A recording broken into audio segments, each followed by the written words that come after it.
So next, guys, the camera cuts to two beautiful ladies, a blonde woman in a blue bikini and a brunette woman in a black bikini. I actually love these girls. These, like, look at them. They have no pores.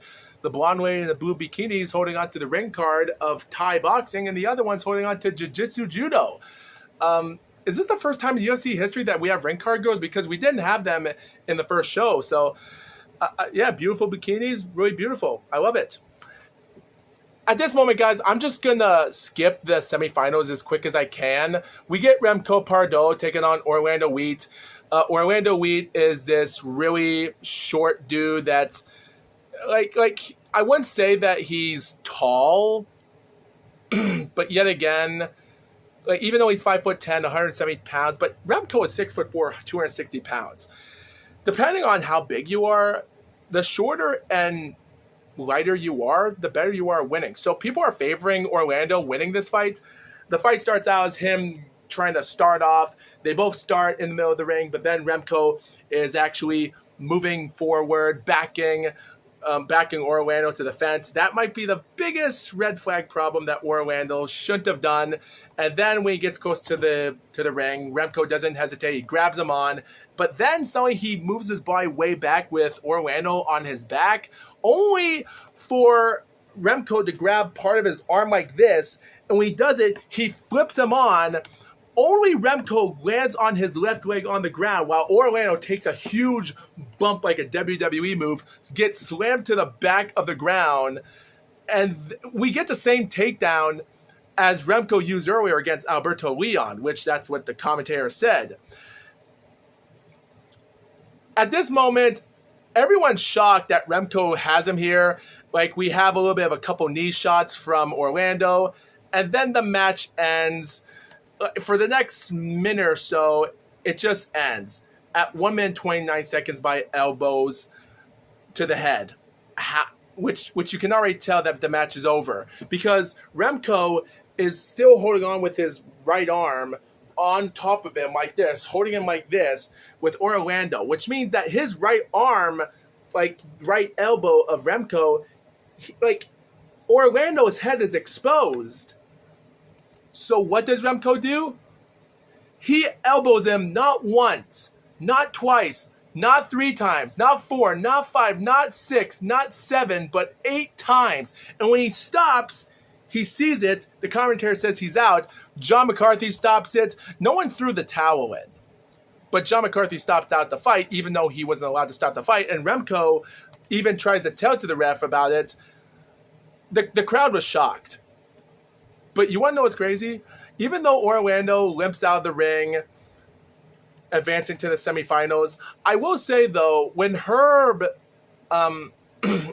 Perez interviewed Remco at 10 or 15 or 20 seconds after the match, he tells him that you're master in the gym, you're calm, you're just as calm after you won. What do I have to say about that?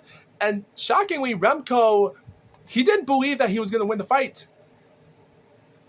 Yeah, he even says that he looks for his chance. He grabbed him.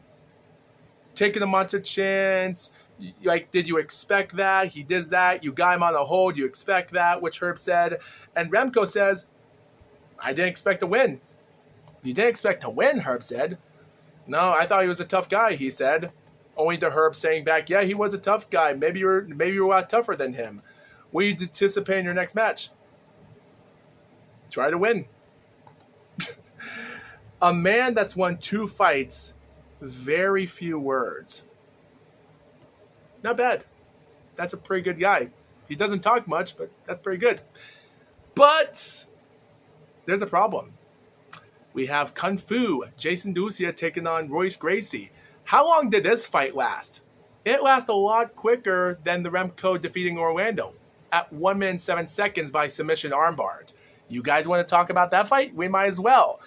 So the fight starts on. They do this or that. Like Royce Gracie, considering how Royce Gracie lasted 5 minutes and 8 seconds against the Japanese fighter, Jason Ducia lasted 6 minutes and 41 seconds in his bout. So these guys have lasted over a 5-minute mark. So both of them tag on each other. They both hit each other.